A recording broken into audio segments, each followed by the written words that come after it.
MS ಚಾನಲ್ಗೆ ಸುಸ್ವಾಗತ. ಆತ್ಮೀಯರೇ, MS ಚಾನಲನ್ನು ಸಬ್ಸ್ಕ್ರೈಬ್ ಮಾಡಿಕೊಳ್ಳಿ ಹಾಗೂ ಕೆಳಗೆ ಕಾಣುವ ಬೆಲ್ ಐಕಾನನ್ನು ಒತ್ತಿ ಎಲ್ಲ ವಿಡಿಯೋಗಳನ್ನು ಸಂಪೂರ್ಣವಾಗಿ ನೋಡಿ ಆನಂದಿಸಿ. ಎಲ್ಲರಿಗೂ ಒಳಿತಾಗಲಿ, ಎಲ್ಲರಿಗೂ ಶುಭವಾಗಲಿ. ಕರ್ನಾಟಕ ರಾಜ್ಯ ಸರ್ಕಾರಿ ಎಂಪ್ಲಾಯೀಸ್ ನೌಕರ ಸಂಘಕ್ಕೆ ನಿಶ್ಚಿತ ಪಿಂಚಣಿ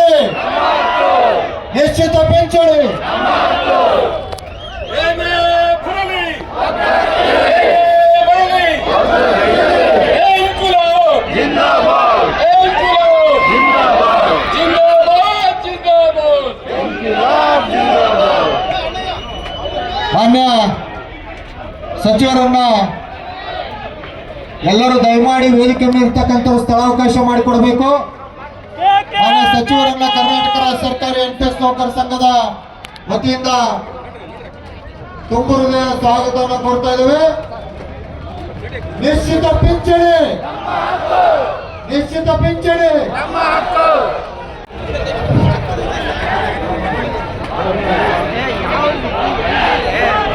ಕರ್ನಾಟಕ ರಾಜ್ಯ ಸರ್ಕಾರಿ ಎಂಪ್ಲಾಯೀಸ್ ನೌಕರ ಸಂಘ ನೀಡತಕ್ಕಂತ ಈ ಒಂದು OPS ಹಾಕೋತ್ತಾಯದ ಧರಣಿ ಸಭೆಗೆ, ಉಪವಾಸ ಸತ್ಯಾಗ್ರಹದ ಈ ಒಂದು ಸಭೆಗೆ ಆಗಮಿಸಿರ್ತಕ್ಕಂಥ ಕರ್ನಾಟಕ ರಾಜ್ಯ ಸರ್ಕಾರದ ಕೃಷಿ ಸಚಿವರಾಗಿರ್ತಕ್ಕಂಥ ಸನ್ಮಾನ್ಯ ಶ್ರೀ ಎನ್ ಚಲುವರಾಯಸ್ವಾಮಿ ಅವರನ್ನ ರಾಜ್ಯ ಸಂಘದ ಪರವಾಗಿ ತುಂಬುವ ಸ್ವಾಗತವನ್ನು ಕೋರ್ತಾ ಇದ್ದೇವೆ. ಜೊತೆಗೆ ಮಾನ್ಯ ಆತ್ಮೀಯ ಬಂಧುಗಳೇ, ಬೆಳಗ್ಗೆಯಿಂದ ನಾವು 10:30ಯಿಂದ 5 ಗಂಟೆವರೆಗೂ ಈ ಒಂದು OPS ಹಕ್ಕೊತ್ತಾಯ ಧರಣಿಯಲ್ಲಿ ಉಪವಾಸ ಸತ್ಯಾಗ್ರಹ ಮಾಡುವ ಮೂಲಕ ನೀವೆಲ್ಲರೂ ಕೂಡ ಕಾಯ್ತಾ ಇದ್ದಂತ ಒಂದು ಸರ್ಕಾರದ ಪ್ರತಿನಿಧಿಯಾಗಿ ಇವತ್ತು ನಮ್ಮ ಹೆಮ್ಮೆಯ ಕೃಷಿ ಸಚಿವರಾಗಿರ್ತಕ್ಕಂಥ ಎನ್ ಚಲುವರಾಯಸ್ವಾಮಿ ಅವರು ನಮ್ಮೊಂದಿಗೆ ಬಂದಿದ್ದಾರೆ. ಮೊನ್ನೆ ಕೂಡ ಅವರನ್ನ ನಾನು ಭೇಟಿಯಾದಂತ ಸಂದರ್ಭದಲ್ಲಿ ನಮ್ಮ ನಾಗೇಶ್ ಅಣ್ಣ ಮತ್ತೆ ನಮ್ಮ ಕೃಷ್ಣೇಗೌಡರು ಅವರ ನೇತೃತ್ವದಲ್ಲಿ ನಾವು ಭೇಟಿಯಾದಾಗ ಕೂಡ ಅವರು ಈ ವಿಚಾರವನ್ನ ಪ್ರಸ್ತಾಪ ಮಾಡಿದ್ರು. ಹೌದಪ್ಪ, ಈ ವಿಷಯದಲ್ಲಿ ನಾವು ಪ್ರಣಾಳಿಕೆಯಲ್ಲಿ ಹಾಕಿದೀವಿ ಅಂತ. ಅದರ ಜೊತೆಗೆ ಈ ಪ್ರಣಾಳಿಕೆಯನ್ನ ಹಾಕುವಂತ ಸಂದರ್ಭದಲ್ಲಿ ನಾಗೇಶ್ ಅಣ್ಣ ಮತ್ತೆ ಇತರ ಎಲ್ಲ ನಮ್ಮ ನುಕ್ಲಿ ನಾವು ನಮ್ಮೆಲ್ಲ ತಂಡ ಅವ್ರನ್ನ ಹೋಗಿ ಭೇಟಿಯಾದಂತ ಸಂದರ್ಭದಲ್ಲಿ ಮಾನ್ಯ ಮುಖ್ಯಮಂತ್ರಿ ಅವರು, ಇವತ್ತಿನ ಮುಖ್ಯಮಂತ್ರಿ ಅವರನ್ನ, ಇವತ್ತಿನ ಉಪಮುಖ್ಯಮಂತ್ರಿ ಅವರನ್ನ, ಮತ್ತೆ ಅಂದಿನ ಏನು ಪ್ರಣಾಳಿಕೆ ಅಧ್ಯಕ್ಷರಾದಂತ ಮತ್ತೆ ಇವತ್ತಿನ ನಮ್ಮ ಹೋಮ್ ಮಿನಿಸ್ಟರ್ ಆಗಿದ್ದಂತ ಪರಮೇಶ್ ಸಾಹೇಬ್ರನ್ನ, ಇವ್ರನ್ನೆಲ್ಲರನ್ನೂ ಒಂದು ಕಡೆ ಸೇರಿಸಿ ನಮ್ಮ ಮನವಿಯನ್ನ ತಗೊಂಡು ನಮಗೆ ಈ ವಿಷಯದಲ್ಲಿ ನಾವು ನಿಮ್ಮೊಂದಿಗೆ ಸಹಾನುಭೂತಿಯಿಂದ ಇದೀವಿ ಅನ್ನೋದಕ್ಕೆ ಸರ್ಕಾರಕ್ಕೆ ನಮ್ಮ ಮನವಿಯನ್ನ, ನಮ್ಮ ಬೇಡಿಕೆಯನ್ನ ತಲುಪಿಸುವಲ್ಲಿ ಚಲುವರಾಯಸ್ವಾಮಿ ಅವರು ನಮಗೊಂದು ಬಹಳ ದೊಡ್ಡ ಕೊಂಡಿಯಾಗಿ ಕೆಲಸ ಮಾಡಿದ್ರು. ಇವತ್ತು ಈ ಒಂದು ಮನವಿಯನ್ನ ಇಳಿಸ್ಕೊಳ್ಳೋದಕ್ಕೂ ಕೂಡ ಅವರೇ ಬಂದು ನಮಗೆ ಇವತ್ತು ಒಂದು ದೊಡ್ಡ ಶಕ್ತಿಯನ್ನ ತಂದುಕೊಟ್ಟಿದ್ದಾರೆ. ನಮಗೆ ಕೃಷ್ಣೇಗೌಡರು ಇರ್ಬೋದು, ನಾಗೇಶ್ ಅಣ್ಣ ಇರ್ಬೋದು, ನಮ್ಮ ಮಲ್ಲಿಕಾರ್ಜುನ್ ಅವರು ಇರ್ಬೋದು, ನಮ್ಮ ನುಗ್ಲಿ, ನಮ್ಮ ಎಲ್ಲ ಸ್ನೇಹಿತರು ಇರ್ತಕ್ಕಂಥ ಎಲ್ಲ ಸ್ನೇಹಿತರನ್ನು ಕೂಡ ಇವತ್ತು ಶಿವರುದ್ರಯ್ಯ ಅವರು, ನಮ್ಮ ಸರ್ಕಾರಿ ನೌಕರರ ಸಂಘದ ಖಜಾಂಚಿ ಅವರು ಬೆಳಗ್ಗೆಯಿಂದ ನಮ್ಮ ಜೊತೆಗಿದ್ದಾರೆ.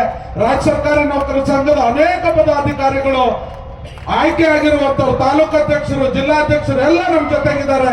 ಇವರೆಲ್ಲರನ್ನು ಕೂಡ ಇವತ್ತು ಈ NPS ಅನ್ನ ಹೋಗಿ OPS ಅನ್ನ ಜಾರಿ ಮಾಡಬೇಕು ಸರ್ಕಾರ ಅನ್ನುವಂಥದ್ರ ಪರವಾಗಿ ನಾವೆಲ್ಲರೂ ಕೂಡ ಇಲ್ಲಿ ಯಾವುದೋ ಸರ್ಕಾರದ ವಿರುದ್ಧ ಪ್ರತಿಭಟನೆ ಅನ್ನೋ ರೀತಿಯಲ್ಲಿ ನಾವು ಇವತ್ತು ಮಾಡಿಲ್ಲ. ಯಾಕೆಂದ್ರೆ ಮುಖ್ಯಮಂತ್ರಿ ಅವರ ಆದಿಯಾಗಿ, ಚಲುವಣ್ಣರ ಆದಿಯಾಗಿ ನಮ್ಮ ವಿಚಾರದಲ್ಲಿ ಸಹಾನುಭೂತಿಯನ್ನ ಹೊಂದಿದ್ದಾರೆ. ನಾವು ಪ್ರಣಾಳಿಕೆಯಲ್ಲಿ ಹಾಕಿರೋದು ನಾವು ಮಾಡಿಕೊಟ್ಟೇ ಕೊಡ್ತೇವೆ ಅಂದಿದ್ದಾರೆ. ನಮಗಿರುವಂತ ಆತಂಕ ಸಾಹೇಬ್ರೆ, ಇವತ್ತು ಕೇಂದ್ರ ಸರ್ಕಾರ UPS ಅಂತ ಜಾರಿ ತಂದಿದೆ. ಈಗ IAS ಆಫೀಸರ್ ಮಧ್ಯದಲ್ಲಿ ಏನಾದ್ರೂ ಚರ್ಚೆಗಳಾದಂತ ಸಂದರ್ಭದಲ್ಲಿ ಅದು ಚೆನ್ನಾಗಿದೆ ಅಂತ ಹೇಳ್ಬಿಡ್ಬೋದು. ನಮ್ಮ ಏಕೈಕ ಬೇಡಿಕೆ ಇವತ್ತು ಕಾಂಗ್ರೆಸ್ ಪಕ್ಷ, ರಾಷ್ಟ್ರೀಯ ಕಾಂಗ್ರೆಸ್ ಪಕ್ಷಕ್ಕೆ ಒಂದು ದೊಡ್ಡ ಬದ್ಧತೆ ಇದೆ. ಇವತ್ತು 4 ರಾಜ್ಯಗಳಲ್ಲಿ ರದ್ದು ಮಾಡಿರುವಂತ ಹೆಗ್ಗಳಿಕೆ NPS ಅನ್ನ ರದ್ದು ಮಾಡಿ OPS ಅನ್ನ ಜಾರಿಗೊಳಿಸಿರ್ತಕ್ಕಂಥ ಹೆಗ್ಗಳಿಕೆ ಕಾಂಗ್ರೆಸ್ ಪಕ್ಷಕ್ಕೆ ಇರ್ತಕ್ಕಂಥದ್ದು. ಇವತ್ತು ರಾಜಸ್ಥಾನ ಇರ್ಬೋದು, ಛತ್ತೀಸ್ಗಢ ಇರ್ಬೋದು, ಜಾರ್ಖಂಡ್ ಇರ್ಬೋದು, ಈ ಎಲ್ಲ ರಾಜ್ಯಗಳಲ್ಲಿ NPS ಅನ್ನು ರದ್ದುಗೊಳಿಸಿ OPS ಅನ್ನು ಜಾರಿಗೊಳಿಸಿರ್ತಕ್ಕಂಥದ್ದು ಕಾಂಗ್ರೆಸ್ ಪಕ್ಷ. ಆ ನಿಟ್ಟಿನಲ್ಲಿ ನಾವು ಇಲ್ಲಿ ತಮ್ಮನ್ನು ಕೇಳ್ಕೊಳ್ತಾ ಇರುವಂತದ್ದು, ಪ್ರಣಾಳಿಕೆಯಲ್ಲಿ ಮಾನ್ಯ ಮುಖ್ಯಮಂತ್ರಿ ಅವರು ನೀವೆಲ್ಲರನ್ನು ಉಪಮುಖ್ಯಮಂತ್ರಿ ಅವರು ನಮ್ಗೆ ಹೇಳಿದ್ರಿ ಏನಂದ್ರೆ 5 ಗ್ಯಾರಂಟಿಯನ್ನ ಕೊಟ್ಟಿದೀವಪ್ಪ, ನಮಗೆ ಸ್ವಲ್ಪ ಸಮಯ ಕೊಡಬೇಕು, ಆ ನಂತರ ನಾವು ಇದು ಮಾಡ್ತೀವಿ ಅನ್ನುವಂಥದ್ದನ್ನ. ಈ 5 ಗ್ಯಾರಂಟಿಗಳನ್ನ ಸರ್ಕಾರದ ಏನು ಆಶಯ ಇದೆ ಅದರಂತೆ ಸಮಸ್ತ ನಾಗರಿಕರಿಗೆ, ಫಲಾನುಭವಿಗಳಿಗೆ ತಲುಪಿಸುವಲ್ಲಿ ನಾವೆಲ್ಲ ಪ್ರಾಮಾಣಿಕವಾಗಿ ನಿಮ್ಮ ಜೊತೆ ಕೆಲಸ ಮಾಡಿದ್ದೀವಿ ಸಾಹೇಬ್ರೆ. ನಾವು ಕೇಳಿರುವಂತ ಈ ಬೇಡಿಕೆಯನ್ನ ತಮ್ಮ ನೇತೃತ್ವದಲ್ಲಿ ಮಾನ್ಯ ಮುಖ್ಯಮಂತ್ರಿ ಅವರನ್ನು ಕೂಡ ನಮ್ಮ ಪರವಾಗಿದ್ದಾರೆ. ಈ ಬಜೆಟ್ ಅಲ್ಲಿ 25-26 ಬಜೆಟ್ ಅಲ್ಲಿ ಈ ಒಂದು ಬೇಡಿಕೆಯನ್ನು ಈಡೇರಿಸಿಕೊಡುವ ಮೂಲಕ ಈ ಸರ್ಕಾರದಲ್ಲಿರ್ತಕ್ಕಂಥ ಪ್ರತಿಯೊಬ್ಬರು ಮುಖ್ಯಮಂತ್ರಿ ಅವರು, ತಾವು ಉಪಮುಖ್ಯಮಂತ್ರಿ ಅವರು, ಆಮೇಲೆ ಏನು ಗೃಹ ಸಚಿವರು, ಮತ್ತೆ ನಮ್ಮ ಶಿಕ್ಷಣ ಸಚಿವರಾದಂಥ ಮಧು ಬಂಗಾರಪ್ಪನವರು, ಇವರೆಲ್ಲರನ್ನು ಕೂಡ ಚಿರಸ್ಥಾಯಿಯಾಗಿ ಸರ್ಕಾರಿ ನೌಕರರ, ಅನುದಾನಿತ ಸಂಸ್ಥೆಯ ನೌಕರರ, ನಿಗಮ ಮಂಡಳಿಗಳ ನೌಕರರ, ಅರೆ ಸರ್ಕಾರಿ ನೌಕರರ ಮನದಲ್ಲಿ, ಹೃದಯದಲ್ಲಿ ನೀವು ಸ್ಥಾಪನೆ ಆಗ್ತೀರಿ ಅನ್ನುವಂಥ ಮಾತನ್ನ ಈ ಸಂದರ್ಭದಲ್ಲಿ ಹೇಳ್ತಾ ನಮ್ಮ ಬದುಕನ್ನು ಕಟ್ಕೊಳ್ಬೇಕು ಅಂತ ಹೇಳಿ ಈ ಮನವಿಯನ್ನು ತಮಗೆ ಅರ್ಪಿಸ್ತಾ ಇದ್ದೇನೆ.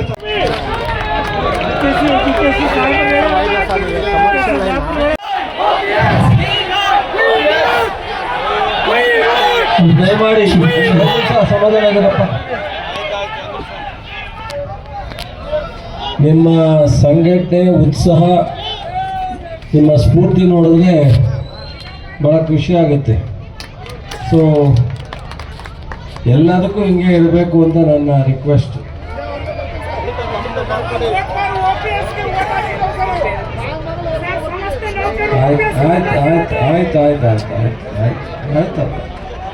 ಆಯ್ತು. ನಮ್ಮ ಕಾಂಗ್ರೆಸ್ ಸರ್ಕಾರ ಸಾರ್ವಜನಿಕರಿಗೆ, ನೌಕರರಿಗೆ ಯಾವಾಗಲೂ ಪರವಾಗಿದೆ, ಬದ್ಧವಾಗಿದೆ, ಕೆಲಸ ಮಾಡ್ತಾ ಇದೆ. ಸ್ವಲ್ಪ ತಾವು ಸಹ ಸ್ವಲ್ಪ ಒಂದು ನಿಮಿಷ ಇರಪ್ಪ, ಆಯ್ತು ನಿಮಿಷ. ನೀವು ಸರ್ಕಾರಿ ನೌಕರರಾಗಿ ಸಮಾಧಾನವಾಗಿ ಮಾತನಾಡೋದನ್ನ, ಪ್ರತಿಭಟನೆ ಮಾಡೋದನ್ನ, ಬೇಡಿಕೆ ಈಡೇರಿಸ್ಕೊಳ್ಳೋದನ್ನ ದಯವಿಟ್ಟು ನೀವೆಲ್ಲ ಪದಾಧಿಕಾರಿಗಳು, ಲೀಡ್ರು, ನೌಕರರು ಸ್ವಲ್ಪ ನೀವು ಕೂಲಾಗಿರ್ಬೇಕು ದಯಮಾಡಿ. ಸೊ ನೀವು ಸರ್ಕಾರದ ಈಗಾಗಲೇ ನಮಗೊಂಥರ ಜವಾಬ್ದಾರಿ ಇದ್ರೆ ನಿಮಗೂ ಒಂಥರ ಜವಾಬ್ದಾರಿ ಇದೆ. ಸಾರ್ವಜನಿಕರ ಈ ರಾಜ್ಯದ ವ್ಯವಸ್ಥೆಯನ್ನು ನಡೆಸೋತ್ತಿಗೆ ನೌಕರರಿಗೆ ನಿಮಗೂ ಸಹ ಜವಾಬ್ದಾರಿ ಇದೆ ಅನ್ನೋದನ್ನು ನೀವು ಅರ್ಥ ಮಾಡ್ಕೋಬೇಕು ದಯವಿಟ್ಟು. ಸೊ ಇಲ್ಲೊಂದು ಮಾತಾಡಿದ್ರೆ ಅಲ್ಲೊಂದು ಮಾತಾಡೋದು, ಅವ್ರೊಂದು ಮಾತಾಡೋದು ಅದಲ್ಲ. ಸ್ವಲ್ಪ ಶಿಸ್ತೂ ಇರಬೇಕು. ಶಿಸ್ತು ಒಳ್ಳೆಯದು. ನಿಮ್ಮಿಂದ ಬೇರೆಯವ್ರು ಕಲಿಬೇಕೇನ, ಬೇರೆಯವರಿಂದ ನೀವು ಕಲಿಯುವಂಥದ್ದು ಆಗಬಾರ್ದು. ದಯಮಾಡಿ ತಾಳ್ಮೆ ತಗೊಳ್ಳಿ. ನಾವು ಹಿಂದೆ ನಮ್ಮ ಉಸ್ತುವಾರಿ ಕಾರ್ಯದರ್ಶಿಗಳಂತ ಸುರ್ಜೇವಾಲರು ಸಹ ನಿಮ್ಮ ಜೊತೆ ಮಾತನಾಡಿದರು. ಇವತ್ತಿನ ಅಧ್ಯಕ್ಷರಾದಂಥ DK ಶಿವಕುಮಾರ್ ಅವರು ಈಗ ಉಪಮುಖ್ಯಮಂತ್ರಿ ಆಗಿದ್ದಾರೆ. ನಮ್ಮ ನಾಯಕರಾದಂಥ ಸಿದ್ದರಾಮಯ್ಯನವರು ಈಗ ಮುಖ್ಯಮಂತ್ರಿ ಆಗಿದ್ದಾರೆ. ಪ್ರಣಾಳಿಕೆಯ ಅಧ್ಯಕ್ಷರಾಗಿ ಪರಮೇಶ್ವರ್ ಅವರಿದ್ದರು. ಇವೆಲ್ಲರ ಸಮ್ಮುಖದಲ್ಲಿ ಚರ್ಚೆಯಾಗಿ ನಿಮ್ಮ ಜೊತೆ ಪ್ರಣಾಳಿಕೆಯಲ್ಲಿ ಸೇರಿಸಿ ಮುಂದಿನ ದಿನ ಇದನ್ನು ಜಾರಿಗೊಳಿಸುವಂಥ ಎಲ್ಲ ಥರದ ಲೆಕ್ಕಾಚಾರವನ್ನು ಮಾಡೋಣ ಅನ್ನೋ ಒಂದು ಭರವಸೆಯನ್ನು ಕೊಟ್ಟಿದ್ದು ಸತ್ಯ, ನಿಮಗೂ ಗೊತ್ತು. ಕಾರಣಾಂತರದಿಂದ ಸ್ವಲ್ಪ ನಿಧಾನ ಆಗಿದೆ. ಮಧ್ಯದಲ್ಲಿ ನಾವು ಕ್ಯಾಬಿನೆಟಲ್ಲಿ ಇವೆಲ್ಲ ಬೇಡಿಕೆಗೆ ನಿರಂತರವಾಗಿ ಮಾಡ್ತಿದ್ದಾಗ, ಚರ್ಚೆ ಮಾಡಿದಾಗ ಸ್ವಲ್ಪ ಟೆಕ್ನಿಕಲ್ ಇಶ್ಯೂ ಇದೆ, ಅದನ್ನು ಸರಿಪಡಿಸಿ ಮಾಡಬೇಕು ಅಂತಲೂ ನಿಮ್ಮ NPS ಅಧ್ಯಕ್ಷ ಶಾಂತಾರಾಮ್ ಕಾರಲ್ಲೂ ಕೂತ್ಕೊಂಡಿದ್ದೆ. ಅವತ್ತು ಒಂದು ದಿವಸ CM ಕಾರಲ್ಲೂ ಕೂತ್ಕೊಂಡು ಬಂದೆ. CM ಕಾರಲ್ಲಿ ನಿಮ್ಮೆಲ್ಲರ ಪ್ರತಿದಿನ ಕೂರಿಸ್ಕೊಂಡಿದ್ರು, ಗೊತ್ತಾಯ್ತಾ? ಅವ್ರ ಸೆಕ್ರೆಟ್ರಿಗಳನ್ನ IAS ಅವ್ರನ್ನ ಸ್ಟ್ರಿಕ್ಟಾಗಿ ಹೇಳ್ತಾರೆ ಆದೇಶನ. ಆದರೆ ನಿಮ್ಮೆಲ್ಲ ಪ್ರತಿನಿಧಿನ ಕಾರಲ್ಲಿ ಕೂರ್ಸ್ಕೊಂಡು ಮಾತಾಡಿದ್ರು ಅಂದರೆ ನಿಮ್ಮ ಬಗ್ಗೆ ಪ್ರೀತಿ ಇರೋದೇ ತಾನೇ? ನಿಮ್ಮ ಬಗ್ಗೆ ಪ್ರೀತಿ, ವಿಶ್ವಾಸ ಏನೋ ಮಾಡಬೇಕು ಅನ್ನೋದಿಲ್ಲದೆ ಇದ್ದರೆ ನಿಮ್ಮ ಪ್ರತಿನಿಧಿನ ಯಾಕೆ ಕಾರಲ್ಲಿ ಕೂರ್ಸ್ಕೊತಿದ್ರು? ದಯಮಾಡಿ ಸ್ವಲ್ಪ ಸಮಾಧಾನ ಆಗಿದ್ರಪ್ಪ. ಸೊ ಅದರಿಂದ ಸ್ವಲ್ಪ ನನಗೆ ಸಂಪೂರ್ಣ CM ಅವರು ಮಾಡಬೇಕು ಅನ್ನೋ ಒಂದು ವಿಚಾರದಲ್ಲಿ ನಮ್ಮ ಉಪಮುಖ್ಯಮಂತ್ರಿಗಳು, ಮುಖ್ಯಮಂತ್ರಿಗಳು ಇರ್ತಕ್ಕಂಥ ಸತ್ಯ. 7th ಪೇ ಕಮಿಷನ್ ವಿಚಾರ ಬಂದಾಗ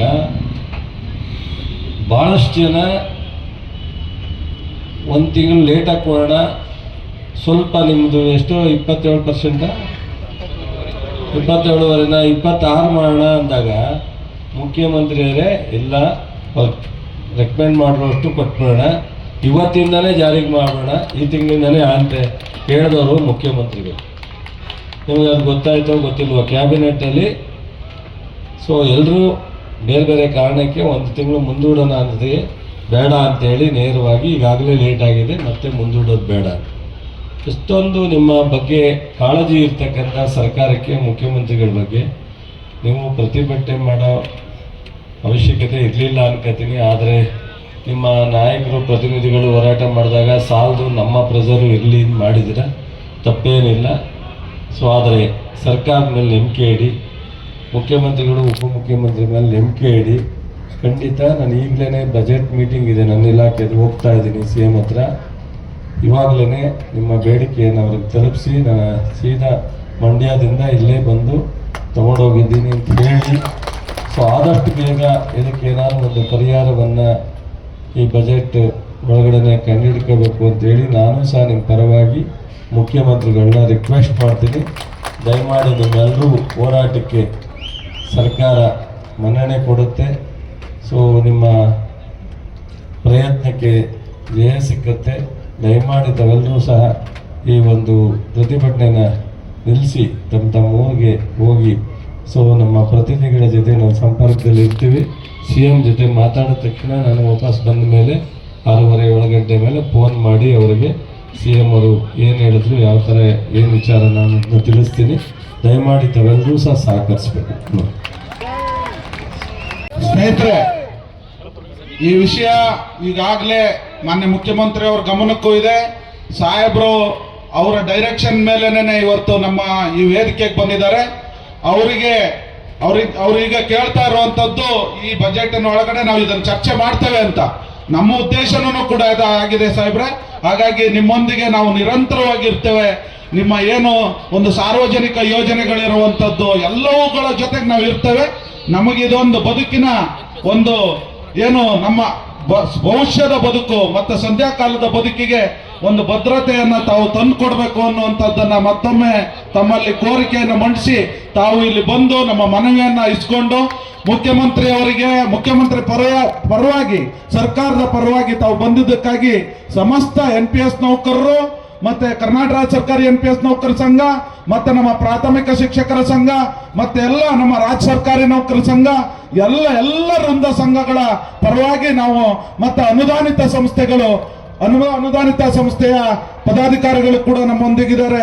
ಎಲ್ಲ KPTCL ನಿಗಮ ಮಂಡಳಿ ಮತ್ತೆ ಎಲ್ಲ ಸಂಸ್ಥೆಗಳ ಪರವಾಗಿ ತಮಗೆ ವಿಶೇಷ ಅಭಿನಂದನೆಗಳನ್ನು ಸಲ್ಲಿಸ್ತೇನೆ ಸರ್. ಬೋಲಾ ಭಾರತ್ ಮಾತಾ